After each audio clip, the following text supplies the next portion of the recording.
ایک چیز نظر آئی ہے کہ جو اسپیچ تھی اس کی اونرشپ نظر نہیں آئی، مطلب ایسے جیسے کسی کو لکھ کے دے دیے بچے کو زبردستی حکومت دی گئی ہے، کیونکہ اس میں دو چیزیں بیسک ہوتی ہیں اسپیچ کی. اسپیچ کا کنٹینٹ بھی اہم ہوتا ہے. اسپیچ کا ہوتا ہے کہ پہلے آپ نے لاگنگ کیا اور دوسرا اس کے بعد فالو اپ کیا ہے. نہ تو جب آپ کا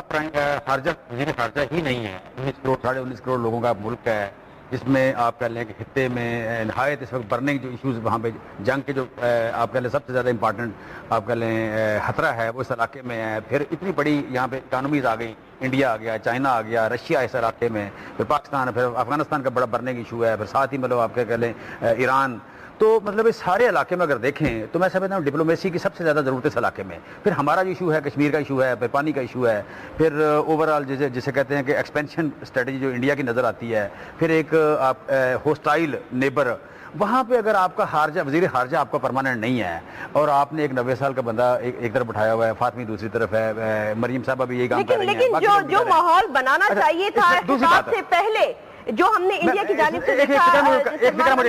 فکرہ مجھے کمپلیٹ کرنا کہ ایک تو یہ کہ اس میں لابنگ نہیں ہے، دوسرا یہ کہ اوور آل اس میں ہوا نہیں، تیسرا مجھے وزیر اعظم صاحب وہاں ایک چیز بیچتے ہوئے نظر آئے ہیں کہ ہمارے پاس کرائے کے سپاہی موجود ہیں، ہم دنیا میں جہاں کہیں بھی امن کا ایشو ہوگا ہم وہاں ہمیں ہائر کر لیں اور لے کے جائیں. میں سمجھتا ہوں کہ وہاں وزیر اعظم نے صرف اپنے سپاہیوں کی مارکیٹنگ کی ہے، اس کے علاوہ کہیں اونرشپ مجھے یا کہیں کوئی بیلنس یا متوازن اسپیچ نظر نہیں آئی. تیسرا مجھے وزیر اعظم صاحب وہاں ایک چیز بیچتے ہوئے نظر آئے ہیں کہ ہمارے پاس کرائے کے سپاہی موجود ہیں، ہم دنیا میں جہاں کہیں بھی امن کا ایشو ہوگا ہم وہاں ہمیں ہائر کر لیں اور لے کے جائیں.